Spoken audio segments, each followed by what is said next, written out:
네, 오늘 맥체인 성경 읽기 본문은 창세기 3장, 마태복음 3장, 에스라 3장, 사도행전 3장입니다. 창세기 3장에는 뱀의 유혹과 원죄 그리고 그 결과에 대해서 기록되어 있고요. 마태복음 3장에서는 세례 요한의 사역 그리고 그 요한에게 가서 세례 받으신 예수님에 대한 기록이 기록되어 있습니다. 에스라 3장은 성전 재건이 시작되는 장면이 나오고요. 사도행전 3장에는 성전 미문에 안전뱅이가 낫게 된 역사가 나타나고 있습니다. 오늘 새벽에는 에스라 3장 말씀을 함께 나누기를 원하는데요.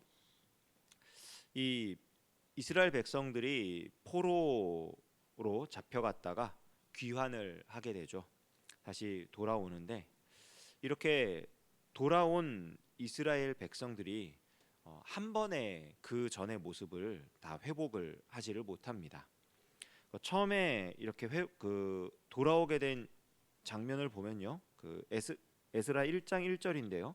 바사왕 고레스 원년에 여호와께서 예레미야의 입을 통하여 하신 말씀을 이루게 하시려고 바사왕 고레스의 마음을 감동시키심에 그가 온 나라에 공포도 하고 조서도 내려 이르되, 하나님께서 말씀하신 대로 그 바사왕, 그러니까 페르시아입니다. 페르시아 제국의 왕이었던 고레스의 마음을 감동시키셔서 그가 이스라엘 백성들이 고향 땅으로 돌아갈 수 있도록 조서를 내립니다. 이 조서를 내린 게 역사적으로 보면 그냥 이스라엘 사람들만 이스라엘 땅으로 돌아가라라는 조서가 아니고요. 이제 페르시아 이전에 바벨론 제국이었잖아요. 그 전에 아수르 제국이고 세계를 이제 지배했던 제국들이 이제 아시리아 제국, 바벨로니아 제국, 그리고 페르시아 제국 이렇게 역사적으로 흘러가는데, 새로운 제국이 세워지면 언제나 그 전에 있었던 제국의 잔재를 없앱니다. 왜냐하면은 이제 이 전 세계를 지배하기 위해서 이렇게 딱 다른 나라를 침공하고 이렇게 어떤 정책을 하고 하면 언제나 거기에 반대되는 그런 세력들이 나올 수밖에 없기 때문에, 이제 아수르 같은 경우는 내일 좀 자세히 살펴보겠지만 아수르 제국이 했던 정책은 민족을 없애는 정책이었어요. 그러니까 민족 고유의 정체성을 없애고 오직 아수르 사람들만 남기는 그런 정책을 썼고, 바벨론으로 넘어와서는 이제 아수르 사람들이 워낙 잔인하고 포악하게 그렇게 사람들을 다 없애니까 그러면 안 되겠다 해서 어떤 정책을 쓰냐면 사람들을 바벨론으로 잡아와서 바벨론의 교육을 시킵니다. 바벨론 사람들의 교육을 시켜서 그 사람들을 각 나라의 지도자들로 다시 보내는 거예요.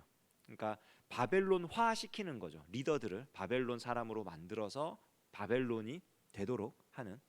이제 페르시아로 넘어와서 아수르도 그렇고 바벨론도 그렇고 전부 다 원래 그곳에 있던 문화와 그런 고유한 어떤 관습과 이런 걸 다 없앤 거잖아요. 그러니까 그거를 회복시켜 주는 거예요. 우리는 이렇게 관대하다, 이렇게 관대하고 포용하는 그런 정책을 펼치고 있다라는 것을 보여주기 위해서 모든 나라 사람들이 각각 자기 지역으로 돌아가서 원래 자기들이 가지고 있었던 관습과 문화를 회복하도록 그렇게 이제 한 겁니다. 그게 고레스 왕의 조서예요. 이스라엘 백성들은 그 조서에 따라서 이제 다시 유다 땅으로 돌아와서 거기에서 여호와의 성전을 짓고 여호와를 예배하는 삶을 살 수 있는 기회를 얻은 거죠. 이렇게 해가지고 총 몇 명이 오게 되냐면요, 그 2장 64절을 보면 온 회중의 합계가 42,360명이요. 이게 이제 첫 번째로 돌아온 사람들입니다. 나중에 또 돌아오고 하지만 42,360명이라는 사람들이 돌아오는데, 와서 이제 무엇을 하냐면 2장 68절부터 70절까지를 보면요, 어떤 족장들이 예루살렘에 있는 여호와의 성전 터에 이르러 하나님의 전을 그곳에 다시 건축하려고 예물을 기쁘게 드리되 힘 잘하는 대로 공사하는 금고에 드리니 금이 6만 1천 다리기요 은이 5천 마네요 제사장의 옷이 100벌이었더라. 이에 제사장들과 레위 사람들과 백성 몇과 노래하는 자들과 문지기들과 느디님 사람들이 각자의 성읍에 살았고 이스라엘 무리도 각자의 성읍에 살았더라. 돌아왔습니다. 그리고 돌아오게 된 이유 혹은 목적이 뭐냐면은 그곳에 다시 여호와를 섬기는 그 문화, 그 전통 그것을 다시 세우기 위해서 온 거예요. 그리고 그 일에 동참하기 위해서 이제 귀족들, 재력가들 이런 사람들이 여호와의 성전터에 성전을 다시 지을 수 있는 그런 기초를 마련하기 위해서 이제 돈을 내는 거죠. 그렇게 해서 이제 모든 일들이 잘 이제 준비된 것처럼 보입니다. 그런데 여기 방금 읽었지만 이 사람들이 와서 각자의 성읍에 살았고 이스라엘 무리도 각자의 성읍에 살았더라. 그러니까 와서 그냥 사는 걸로 그들의 귀환이 1차적으로 끝나는 거예요. 그런 모양으로 돌아와서 그냥 사는 걸로. 그리고 이제 오늘 우리 읽었던 3장으로 넘어오면 일곱째 달에 이르러. 일곱째 달이 뭐 하는 날이냐면은 그 초막절이 있는 날입니다. 초막절, 장막절이라고도 하고요. 이게 하나님께서 이스라엘 백성들을 애굽에서 건져내서 살 곳을 마련해 주셨다, 거처를 마련해 주셨다라고 하는 것을 기념하는 그런 절기잖아요. 그러니까 이 초막절의 절기에 각자 자기 집에 가서 살고 있던, 각자의 성읍에 살고 있던 사람들이 예루살렘에 모이기 시작합니다. 그리고 그렇게 모여서 이 일곱째 달 첫날부터 이제 하나님께 예배를 드리기 시작해요. 번제를 드리기 시작합니다. 이 절기에 맞추어서 번제를 드리고요, 안식일을 지키고요, 그리고 매일 번제를 드리고요, 하나님을 예배하기 시작합니다. 그러자 어떤 일이 일어나느냐? 8절에 2년 둘째 달에 여호와의 성전 기초를 놓는 공사를 시작을 합니다. 그러니까 돌아온 다음 해부터 시작을 하는 거죠. 하나님의 회복의 역사를 우리가 지금 살펴보고 있는 건데요. 우리는 하나님께서 우리를 회복시키신다라고 하면 모든 것을 한 번에 다 회복시켜 주시는 것을 기대할 때가 굉장히 많습니다. 내가 만약에 건강이 좀 상했다, 좋지 않다, 좀 아프다라고 했을 때 하나님께서 나를 회복시켜 주시면 좋겠다. 그래서 통증도 하나도 남지 않고 이전과 같은 건강한 몸이 되어서 막 뛰어다니는, 거의 날아다닐 정도로 뛰어다니는 그런 몸을 하나님이 주시면 좋겠다. 우린 그거를 회복이라고 생각을 하죠. 사업을 하다가 크게 힘들어질 때 하나님께서 그 전성기 때에 그만큼의 수익을 얻을 수 있도록 환경을 또 주관하시고 또 이 사업이 잘 되게 하시고 해가지고 이전과 같은 그런 좋은 모습, 혹은 이전보다 더 많은 그런 것들을 누리는 그런 모습을 하나님이 주시면 좋겠다. 관계에 있어서, 사람 사이의 관계에 있어서도 누군가 좀 어그러진 관계가 있고 불편한 관계가 있을 때 하나님께서 기적적으로 역사하셔서 저 사람의 마음을 바꾸셔서 저 사람이 나한테 마음을 열고 다가오면 좋겠고 이전과 같이 아주 허물 없이 잘 지낼 수 있으면 좋겠다.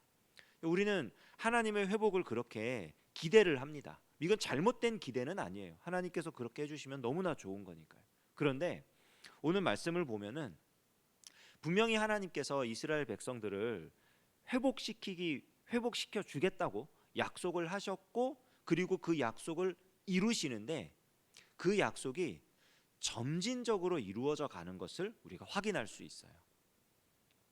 고레스 왕의 조서부터 시작해서 사람들이 와서 어떤 돈을 모으는 것, 그런 부자들이 기부를 하고, 그리고 어떤 준비가 되어지는 것, 그리고 결정적으로 그들이 성전이 없는 상태에서 제단을 먼저 쌓고 거기에 하나님께 예배하기 시작하면서부터 그들의 마음에 성전이 반드시 있어야만 하겠다.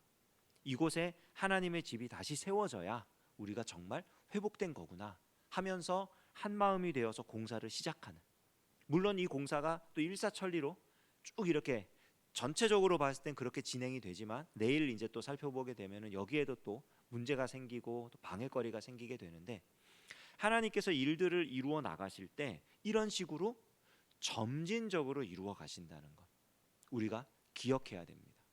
그리고 하나님이 이렇게 점진적으로 회복의 역사를 이루시는데 이 역사의 시작점을 보게 되면요, 우리가 생각하거나 기대하지 못했던 데에서 하나님의 일들이 시작된다는 것을 우리가 확인할 수 있어요. 성전 안에 제단이 있고 거기에서 하나님께 예배를 드릴 수 있다. 이게 정상적인 생각이잖아요. 그런데 이 사람들의 모습을 보십시오. 성전이 없어요. 건물이 없습니다. 제단도 급조한 거예요. 절기를 지켜야 되니까 모이자. 절기를 지키려고 보니까 번제를 드려야 되는데 제단이 없네. 제단을 좀 쌓자. 그리고 진행을 한 겁니다.